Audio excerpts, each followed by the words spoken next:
हळूहळू आपल्या मनात यायला, ते घेणारी मात्र माणसं पाहिजे. आणि ते ज्ञानेश्वर महाराजांनी पहिल्या ओव्यात 20 ओव्यात सांगितलं की रे ऐकणारा असा पाहिजे की जो घेतोय, रिसेप्टिव्हिटी, ग्रहणशीलता पाहिजे त्याला. तेव्हा हे प्रायमा थेरपी सांगतो आता. प्रायमा म्हणजे मूळ, थेरपी म्हणजे चिकित्सा पद्धत. एक जेनोवा नावाचा डॉक्टर निघाला, त्याने विचार काय केला की माणसाच्या मनामध्ये हे जे सगळं दबलेलं असतं हे बाहेर काढलं की मन स्वच्छ झालं. तो ईश्वर निष्ठा ठेवणारा होता, ख्रिश्चन होता. तो म्हणाला की ईश्वरावर प्रेम करायला लागणारं मन, ही जी घाण आहे ते काढायला पाहिजे. तर म्हणलं मग काय करावं. आपण जेव्हा जन्माला आलो त्यावेळेला स्वच्छ होतो अगदी. कशी कल्पना सुंदर आहे बघा. मग काय करावं तर आपल्या मनात जे साचलेलं आहे ते हळूहळू हळूहळू काढून आपण लहानपणी जे होतो तिथपर्यंत मनाने जावं. तुम्ही म्हणाले काय, अरे लहानपण देगा देवा मुंगी साखरेचा रव, ऐरावत रत्न थोर तया अंकुशाचा मान. शेवटी म्हणजे तुका म्हणे वावे लहानाहून लहान. मोठा मनुष्य होऊन लहान मुलासारखी वृत्ती भगवंताची कृपा आहे. समजा रामकृष्ण होते ना लहान मुलासारखे. एक सहज गमतीचं उदाहरण सांगतो की ते एकदा सर्कस पाहायला गेले. सर्कस म्हणजे ती प्राणी पाहायला, सिंह पाहायचा आहे म्हणले मला. तेव्हा त्यांच्या त्या भाच्याने त्यांना कपडे घातले, नाही तर अंगावर एक वस्त्र असं काही नसेल, कोट बीट घातला. तेव्हा गुंड्या लावल्या. ते एक वरची खालची गुंडी झाली, खालची गुंडी वर, वरची गुंडी खाली. मामा हे काय म्हणाले तुम्ही, असं काय करता. अरे ती मग लावली बरोबर. अरे लोक मला हसतील का म्हणाली. बघा कशी बालबुद्धी ही की नाही. नाटक करून येत नाही बरं का, लक्षात ठेवा. ते आमचं लागतं. काही माणसं असतात बरं का अशी लहान कशी अशी.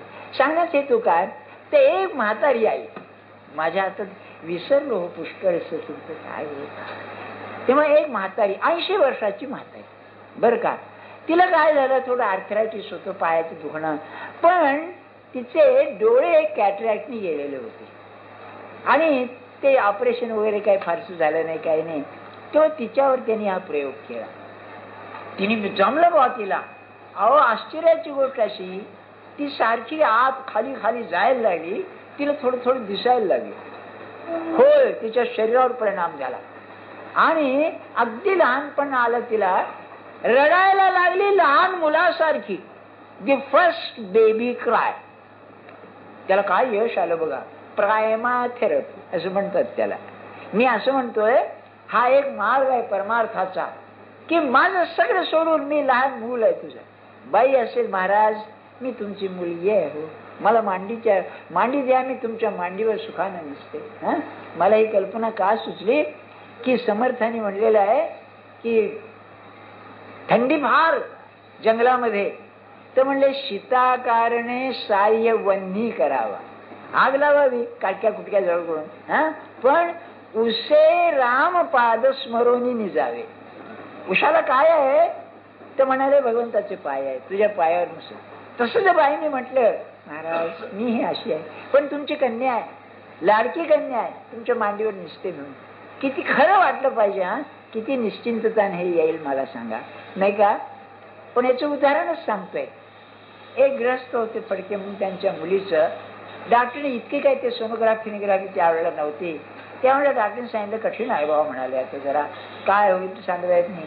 आणि डॉक्टर ती तारीख देतात ना नेहमी अलीकडे किंवा पलीकडे होते, तुम्हाला माहितीच आहे. कारण तो जो येणारा जीव असतो ते डॉक्टर ऐकतो काय काय सांगतो म्हणून, नाही का. तेव्हा आपल्या मनानेच येणार, नाही का. गमती आहे तो जीवनाची. आता डॉक्टर काहीतरी सांगायला तर पाहिजेच की नाही, नाही का. सांगण्यात हेतू काय तर ते कठीण होतं. तेव्हा तिचं पोट दुखायला लागलं. डॉक्टर 2 मैलावरती आणि तो पुन्हा बाहेर गावी गेलेला. तेव्हा आई काय म्हणाली, अगं आता डॉक्टर तर बाहेर गावी गेलाय आणि आपल्याला लांब जायचं. तर ती काय म्हणाली ते ऐकण्यासारखं आहे. ती काय म्हणाली, महाराजांनी मला मुलगी मानली आहे ना, मी त्यांच्या मांडीवर डोकं ठेवून निसते, तू काही काळजी करू नको. आणि तिला झोप लागली, वेळा लागल्या असत्याना 1-2 तासांनी आणि तिला दवाखान्यात नेलं. श्रद्धा काय असते बघा. नाही, आपण श्रद्धा दरिद्री आहोत, बाकीची श्रीमंती सगळी आहे. श्रद्धा दरिद्री आहोत. आणि याला कारण आपलं मन आहे, दुसरं काय नाही. कोण तुम्हाला नको म्हणते श्रद्धा ठेवायला? काय बाहेर कोणी सांगते नाही का? म्हणून ही प्रायमा थेरपी छान, चांगलं. सगळं मोठे पण विसरावं. माझी नोकरी चाकरी, माझी विद्या, माझा पैसा, काय जगातलं स्टेटस तुमचं काय असेल, सगळं विसरावं. मी लहान जसं मूल जन्माला आलो तसा तुमच्या मांडीवर आहे, तुम्ही मला कडेवर घेऊन चाला ना. तुकाराम महाराज याचा उपयोग केलाय बघा. मातेची खांदी बाळ नेणे शीण. मी पाहिले आपल्या त्या औरंगाबादला हा असतो ना आठवड्याचा बाजार, त्याला ते विखेडेगावच्या बायका यायच्या, तर कडेवर नाही खांद्यावर मूल घ्यायच्या त्या, बरं का. आणि मग आपला पदर त्याच्या डोक्यावर बघा, म्हणजे बाईला ऊन लागेल पण आपला ऊन न लावून पदर दे. मातेची खांदी बाळ नेणे शीण, भावना त्या भिन्न मुंडावया. काय फार छान सांगितलंय. बाकीच्या भिन्न भावना मुंडून टाकाव्या, म्हणजे मी तुझं मूल आहे, तुझ्या खांद्यावर बसलो. आणि गंमतच फार आहे, शेवटी सांगून म्हणाले काय, तुका म्हणे नको पुसो वेळोवेळा, पुन्हा पुन्हा विचारू नको, उपदेश वेगळा उरला नाही, नाही का. काय आहे बघा, आपली ज्ञानेश्वरी आता बंद करता येत नाही, पण शेवटचं आहे श्रद्धा, बरं का. ती सुमन शुद्धमती. मन शुद्ध झालं की बुद्धी मनाचाच भाग आहे, तो शुद्ध होणारच. सरळ बुद्धी, वाकडं चिरायचंच नाही कधी आपण. म्हणून ज्ञानेश्वर महाराजांनी पसायदान मागताना पहिली गोष्ट असेल, खलाची व्यंकटी साडी. व्यंकट म्हणजे वाकडा, ते आहे ना, एका पायानं लंगडा, ते व्यंकट म्हणजे त्याला म्हणतात. हे वाकडे बुद्धीच, आपण सगळं व्यंकटरावच आहोत म्हणा. तर्क काढायचं शिंचा काय नाही. वरचं आता ते इलेक्शनचं आहे ना, तो आमका असायचं चमकाच असायचं, याला काही माहिती नसतं. पेपर 4 वाचायचे आणि तुम्हाला सांगत सुटायचं, बरं का. अरे कशाला तुमच्या बुद्धीला तुम्ही शिण देतो वाकडा विचार करताना, नाही का. मी असं म्हणतोय, ते शेक्सपियरचं वाक्य छान आहे. एक मनुष्य वाईट होता, धड नव्हता, तेव्हा तो पात्र काय म्हणतो, गॉड मेड हिम सो. त्याला माणूस केलाय ना, let him pass for a man. त्याला म्हणा त्याला माणूस झाला. किती छान आहे. तसं आपण त्याच्यापासून नुकसान सोसू नये, पण त्याला वाईट म्हणून करायचंय का, त्याला सुधारण्याची काही शक्ती आहे का आपल्यामध्ये, नाही का. Let him pass for a man, तसं आहे. म्हणून शुद्धमती, अनिंदक, दोष नाही पाहिजे. अरे माझ्यात काय कमी आहे म्हणून, आणि मग अनन्य गती, तुझ्याशिवाय दुसरं काही. इथपर्यंत आलो ना आपण. हे मुद्दाम का सांगितलं, ती श्रद्धा, श्रद्धा काय आहे. आणि मी तर असं म्हणेन, खरी कृपा जर असेल तुमच्या गुरुची किंवा नामाची, तर श्रद्धा निर्माण करणं मला नाही माहिती, त्यांनी सांगितलंय ना, मी करणार बस. डॉक्टरला हा अनुभव येईल बघा. उत्तम डॉक्टर असून जर श्रद्धा नसेल काम होत नाही. आणि नसेल ती श्रद्धा जर असेल तर मामूली औषध काम करून जातं. याचं एक उत्तम उदाहरण सांगतो. अण्णासाहेबांच्या चरित्रात आहे. हे वैद्य, बरं त्यांचं काय असे, ते गणपतराव दांबे म्हणून सांगत, ते आला पेशंट पाहायचे, त्याला सांगू द्यायचे नाहीत, आपणच सांगायचे नाडी पाहून, तुला आमकं होते आमकं होते आमकं होते. ते सगळी लक्षणं बरोबर ठेवायची. मग ते काढा सांगायचे. तर काय झालं, मध्ये मध्ये हालायचे, करायचे. त्यांना विचारलं, ते आतमध्ये नामस्मरण चालू असायचं त्यांचं, बरं का. तेव्हा एका पेशंटला मधुमेह होता आणि त्याला याने काढा क्षयाचा सांगितला. तेव्हा तो लिहून घेणारा एक जाधव म्हणून गृहस्थ होता. तो म्हणाला, अण्णासाहेब तुम्ही हा जो काढा दिलाय त्याला दिला, हा क्षयाचा काढा आहे, त्याला बरं वाटलं ना. म्हणाले हो म्हणाले. तो म्हणला त्याला बरं वाटलं. ते म्हणले अरे महाराज कसं चुकू देतील, त्याला ते असेलच म्हणले. झालं बरं. त्याची श्रद्धा आणि यांची गुरुवरची श्रद्धा नाही, काही विचार करण्यासारखी गोष्ट आहे.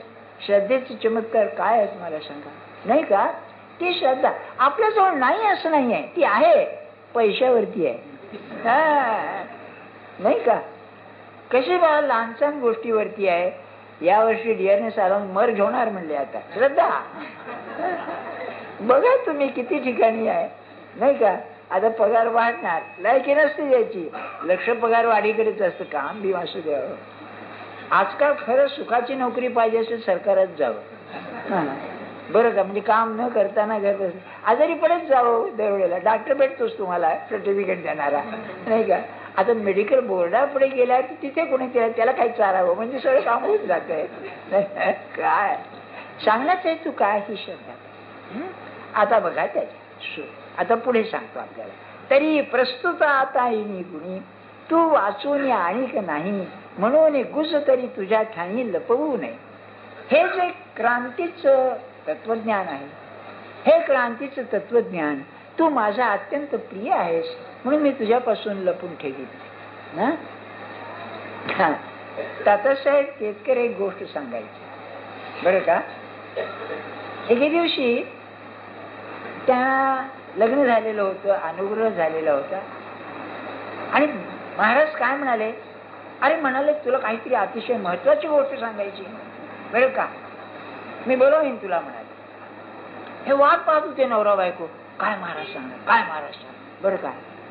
तेव्हा 10-10:30 बोलावून आलं.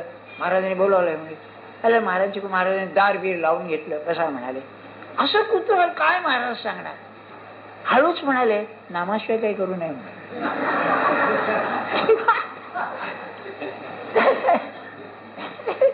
बाहेर आलं.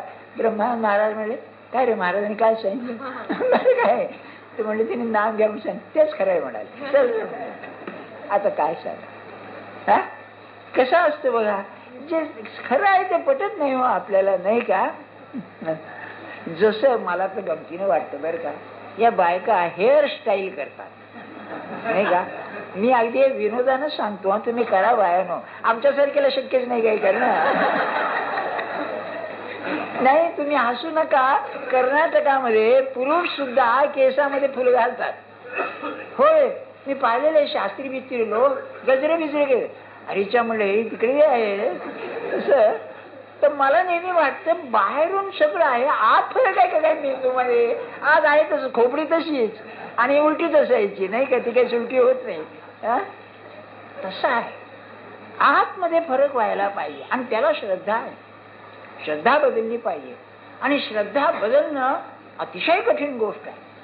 म्हणून ते जे एमेंडवा मला माझी श्रद्धा बदलू शकले नाहीत ते, की मी मनात सारखं म्हणे, अरे शंकराचार्य तुमच्यापेक्षा विचारवंत होते, तुमच्यापेक्षा श्रेष्ठ होते नाही का, तुम्ही आज सांगताय. बरं त्यांचं खरं जीवनाला आहेच आणि पुढे मला वाटतं ते थकले, त्यांना काहीतरी रोग शरीराची अपंगपण आलं बरं का. कुठे गेलं तुमचं ज्ञान मग.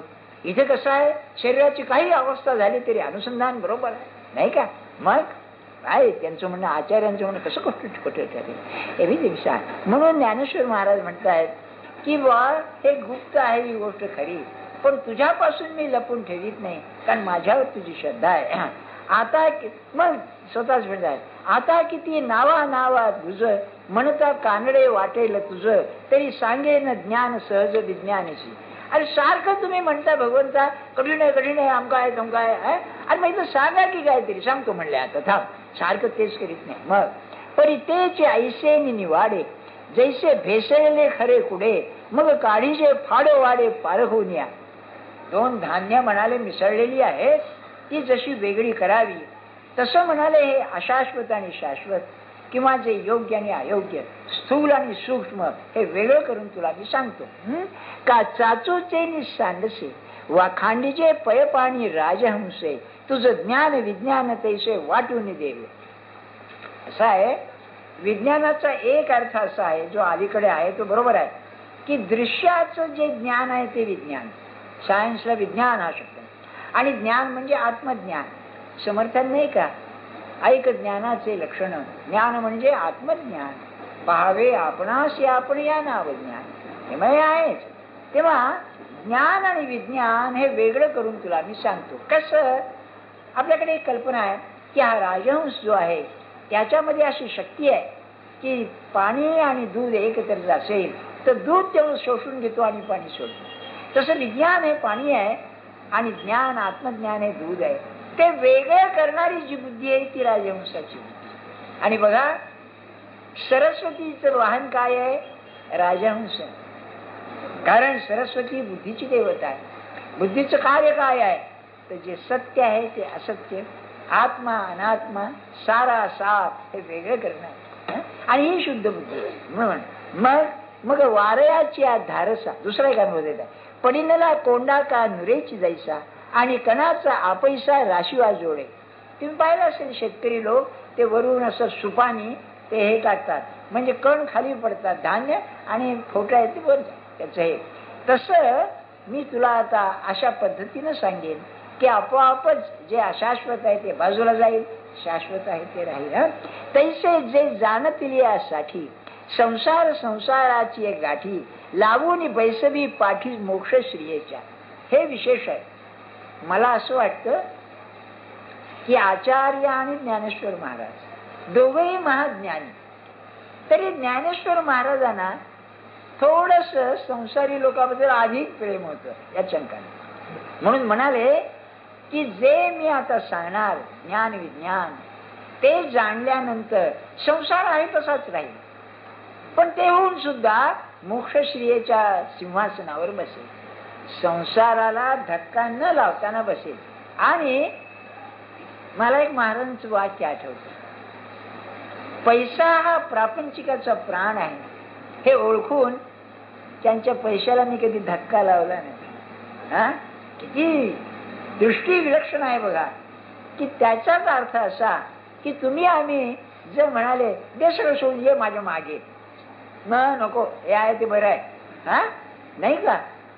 पुढे त्याच नव्या अध्यायात एक आहे ओवी आहे, ते म्हणाले सांगे पूय पंक्तीचे किडे काय चिळसी घेती. म्हणले पुवामध्ये असलेले जे किडे आहेत त्याने काय त्याची किळस येते, हे प्रापंचिकाला उद्देशून आहे. तेव्हा महाराज काय म्हणाले, समजा त्या पुवातल्या किडेला तुम्ही स्वच्छ धुतलात आणि गाडीवर ठेवलात, तो मरेल म्हणाले, पुन्हा तिथे जायला पाहिजे. पण याला रामकृष्णाने फार छान उत्तर, फार छान.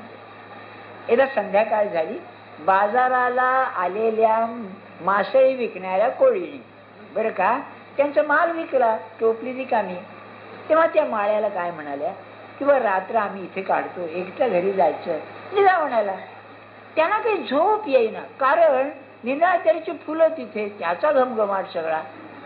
तर याने विचारलं आज काय झालं तुम्हाला झोप काय येत नाही. अरे काय फुलाचा सुगंध म्हणाले.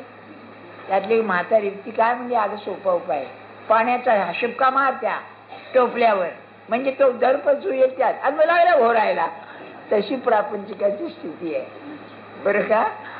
सारखं भजन पूजन चाललं, अहो काय कटकट आहे नाही तर झोप येते निरूपणात आपण पाहतोच की नाही, ते तसंच आहे. म्हणून याला मन तयार व्हायला पाहिजे, खरोखर मन तयार व्हायला. मग राजविद्या राजगुह्यम पवित्रमिदमुत्तमम प्रत्यक्षावगमम धर्म्यम सुसुखम कर्तुम अव्ययम. याचं की नाही आधी श्लोकाचा अर्थ सांगणं आवश्यक. मी फारसा श्लोकाचा अर्थ सांगत नाही, कारण एक तर ते संस्कृत आहे आणि त्याच्यात गुंतागुंत असते. भाष्य ज्ञानेश्वर महाराजांची ज्ञानेश्वरी लिहिली आहे ती श्लोक समोर आहे, पण श्लोकाशिवाय संबंध सलग आहे, हे आपण ध्यानात ठेवा. श्लोकाशिवाय जर वाचली ना तर ज्ञानेश्वरी अडत नाही, हे फार खूबी आहे त्यांची. पण इथे श्लोकात सांगतोय या आत्मज्ञानाचं महत्व सांगताना भगवंतांनी 4-5 लक्षणं जी दिली आहेत फार अप्रतिम आहेत. पहिल्यांदा राजविद्या, विद्येशिवाय माणूस नाही ना. काय विद्येचं महत्व आहे. विद्येनं हीन पशु समान आहे असं आपण म्हणतो ना. अरे पण ही राजविद्या आहे. राजविद्या म्हणजे विद्यांचा राजा आहे. राजा म्हणजे सर्व श्रेष्ठ आहे, ऐश्वर्याने संपन्न आहे ही विद्या असणे. बरं, याला आत्मविद्या असंच म्हणतात. काय सांगू तुम्हाला, उपनिषदामध्ये एक याज्ञवल्क्य नावाचे ऋषी आहेत बरं का, बृहदारण्यकामध्ये. त्यांना 2 बायका होत्या, कात्यायनी मैत्रेयी. तेव्हा त्यांनी आपल्या संपत्तीची वाटणी केली. तेव्हा अर्ध तिला दिलं आणि अर्ध हिला मैत्रेयीला दिलं. तर म्हणलं का, तर म्हणलं मी आता संन्यास घेणार आहे म्हणून तुम्हाला दिलं. तेव्हा विचारलं मग संन्यास घेत असाल तर म्हणलं मग वाटणे पैसा का देऊन टाकला. अमृतत्वस्य तु नाशास्ति वित्तेन. मी अमृताचा शोध करायला चाललो आहे, पैशाने तो होत नाही. अरे बापरे, मग मला का दिला, तू प्रपंचात राहणार तू दे म्हणून तिने ते सोडलं. बरं का. हे जसं तसं राजविद्येमध्ये तो गरीब असेल, पण आपण त्याला महाराज असं म्हणतो. महाराज म्हणजे ऐश्वर संपत राजाना. मी सांगितलं ना, मला एक गंमत वाटली. मी पहिल्यांदा गोंदवल्यास गेलो 1939 साली. तेव्हा ते मंदिरात गेल्यावर आम्हाला एखादा महाराजांचं सिंहासन म्हणून एक मोडका तोडका सोफा होता. त्याच्यावर गादीबिदी नव्हतीच, लाकडाचं जुनं शो. मला वाटतं सिंहासन, त्याला सिंहासन म्हणायचं का? हा, का सिंहासन? तर राजा काय पद्धतीचं आहे त्याला ते सिंहासन आहे. हा, असं आहे बरं का. तेव्हा जेव्हा आपण राजविद्या म्हणतो, सर्व जगातलं ऐश्वर्य म्हणून जे आहे ते ज्या विद्येजवळ आहे ती ही विद्या आहे. म्हणून अमृतत्वस्य नाशा असती वित्तेन. खूप पैसा मिळवलाय, अमृतत्व नाहीये ना. याचं उत्तम उदाहरण तुम्हाला मी सांगतो. ही परंपरा आहे बरं का, आता ती राहिली नाही. तुम्हाला माहिती आहे ना की इंग्लंडच्या राजाला किंवा राणीला जेव्हा राज्याभिषेक होतो, क्राऊन घालतात, तो मुकुट आहे डोक्यावर ठेवतात, त्याला पाणी शिंपडतात. तो की नाही, तो जो पादरी असतो तो सोहळ्यातला मोठा पादरी असतो, त्याशिवाय ते राज्याभिषेक होत नाही. डीन ऑफ सेंट पॉल असं म्हणतात त्याला. बरं, ते फार मोठा आहे, म्हणजे पोपच्या खालोखाल त्याचं स्थान. पण आपल्या भारतीयामध्ये याच उदाहरण सांगतात आपल्याला की विश्वामित्र जेव्हा दशरथ राजाकडे गेले की मला राम आणि लक्ष्मण मला दे काही दिवस, कारण त्यांना ते यज्ञपिज्ञ होता आणि ते काय राक्षस त्रास देत होते बरं का. तेव्हा ते बाहेर आले आणि रक्षकांना सांगितलं, अर्जा म्हणलं सांग दशरथाला की मी आलोय म्हणून. आता हा लंगोटी लावलेला आहे भटजी, नाही का, आवडजेच तो. पण दशरथाला सांगितल्यावर हा दशरथ सिंहासन उतरून दारात आला. का? आत्मविद्या होती, ही विद्यांची राजा आहे, सर्व विद्यांचे राजा असलेली. मग सांगण्याचे हेतू काय आपल्याला, हीच गोष्ट समर्थ आणि शिवाजीची आहे. शिवाजी जेव्हा समर्थाना आता लंगोटी लावलेला, ते काय त्याने हे दिलं ना, याची सनद टाकली. अरे मला गोसाव्याला काय करायचंय म्हणून ती त्याने परत केली आणि सांगितलं भगवा झेंडा ठेव म्हणून, तू याची खून म्हणून. काय असेल मला सांगा. आत्मविद्येचं सामर्थ्य असं आहे, सत्यापुढे बाकी फिका आहे सगळं, त्याला किंमत नाही या जगातल्या ऐश्वर्याची, म्हणून ती राजविद्या. राजगुह्यम, ज्ञानाचं कार्य काय आहे? ज्ञानाचं कार्य जे अज्ञात आहे ते ज्ञात करून देणं. त्यातल्या त्यात मानवी बुद्धीला जे अत्यंत गूढ वाटतं ते प्रगट करणं हे ज्ञानाचं कार्य. हा विषय नव्हे आजचा, थिअरी ऑफ नॉलेज ज्याला म्हणतात त्यामध्ये येतं सगळं. ज्ञान म्हणजे काय हो? जे अज्ञात आहे ते ज्ञात, त्यातल्या त्यात जे अतिशय अज्ञात आहे, गूढ आहे ते प्रगट करणं हे त्याचं. आणि हे सगळीकडे आहे बरं का. ते भीमसेन जोशी आहेत ना, ते एक गोष्ट सांगत होते की म्हणाले त्यांचे गुरु रामभाऊ बरं का, सवाई गंधर्व. तेव्हा त्या बाई एकदा त्यांच्याशी काही भांडल्या, कोणत्या गंगू काय त्यांचं बिघडलं असेल बरं का. तेव्हा याला काय म्हणले, काही गोष्टी मी तिला सांगितल्या नाही, तुला सांगतो ये म्हणाले. हे गुढ आहे बघा. हा, आणि मानव स्वभाव आहे, होय राहणारच. तुम्ही त्यांची सेवा केल्याशिवाय कसे ते प्रसन्न होतील आणि सांगतील. आणि कला आहे नाही, कलेला प्रसन्नताच पाहिजे सांगण्याचं, नाही का. नाही तर तंबोरा टाक्यात घालणारा गुरु काय कामाचा हो. येत नाही तुला, येत नाही कसं बेस हे म्हणून सांगण्याचं तुमच्या लक्षात आला ना. गुरुला प्रसन्न करावंच लागतं, कारण ती विद्या गूढ आहे अतिशय. म्हणून ती विद्या हस्तगत करण्याला तुम्ही त्याचं अंतःकरण प्रसन्न करायलाच पाहिजे. बरं, पवित्रम इदम उत्तमम. पवित्रम काय हे आहे बघा. आता तुम्ही की नाही आधी PhD झाला बरं का, काय कशाही प्रकारे झाला, त्याला पावित्र्य आहे का काही? देणारा पवित्र नसतो, घेणाराही पवित्र नसतो. बिझनेस आहे सगळा, नाही का. मग नाना तऱ्हेची त्याला अंग आहेत त्या बिझनेसला, नाही का. रेफरी कोण नेमायचा? आपल्या बोटाखाली जमेला असं नेमायचा आणि सांगून याला पास करून टाका. हे मेडिकलमध्ये प्रॅक्टिकल वगैरे असतं ना, या वर्षी मी तुझा पास करतो, पुढच्या वर्षी माझा पास कर, असं काहीतरी असतं म्हणतात. आणि मग 4-4, 5-5 वेळा बसावं लागतं. एक डॉक्टर भेटले, ते म्हणले असं होणं चांगलं, आपल्याला जास्त होतो म्हणाले. म्हणलं वा, ही खूप आहे, नाही का. आणि त्यात लग्न व्हायला उशीर होतो, मग मुलं बाळ उशिरा होतात. काय भानगडीच आहेत नाही की आपण जास्त विचार न करणं बरं. सांगायचं पवित्रम, त्या ज्ञानानं अतिशय पावित्र्य आलं पाहिजे.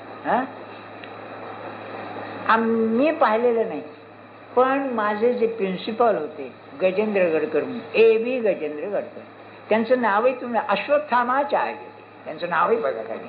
त्यांचे वडील बाळाचार्य हे होते साताऱ्याला. तर ते मला म्हणालेले आहेत, आमचं काय म्हणाले विद्वत्ताने, आमचे वडील होते जन्मभर खाली एक पंचान खांद्यावर एक पंचान, पण जे गुण येईल त्याला फुकट शिकवायचे. कधी कमी पडलं नाही आम्हाला म्हणाले. 4 माणसं घरात होती, कधी कमी पडलं नाही. पण म्हणले त्यांच्याकडे पाहिल्यावर हा मनुष्य पवित्र आहे, स्वच्छ आहे असं वाटे म्हणाले आम्हाला. आम्ही मुलं त्यांची, पण त्यांच्या पाया पडायला सुद्धा वाटे अरे किती पवित्र माणूस. हे बघा पवित्रम, हे साध्या विद्वानाचं, त्यागी विद्वानाचं, तर सत्पुरुष असतं त्याचं काय असेल, जी ज्याचं अंतःकरण स्वच्छ आहे, आपल्याविषयी हितबुद्धी आहे त्या माणसा. म्हणून मी तुम्हाला सांगतो ना पुष्कळ वेळा, आज आपल्या समाजाचं जे दुर्दैव आहे ते हे आहे की असा म्हातारा मनुष्य भेटत नाही की जो स्वच्छ आहे, लोकांविषयी प्रेम आहे, आपल्याविषयी प्रेम आहे त्याचं, आणि मनाने स्वच्छ आहे, त्याला नमस्कार करावा असं वाटा किंवा हा पूज्य आहे. नाही म्हणून पवित्रम इदम उत्तमम प्रत्यक्षावगमन, हे प्रत्यक्ष आचरणाचं शास्त्र आहे. सुसुखम, अतिशय सुख देणार आहे, नाजूक सुख देणार आहे, आत्मसुख देणार आहे. कर्तुम अव्ययम, आणि अव्यय आहे कारण ते नाहीसं होणारच नाहीये. त्याचं वर्णन पुढच्या रविवारी. जानकी जीवन स्मरण जय जय राम, रघुपती राघव राजा राम, पतित पावन सीताराम. राम रघुपती राघव राजा राम,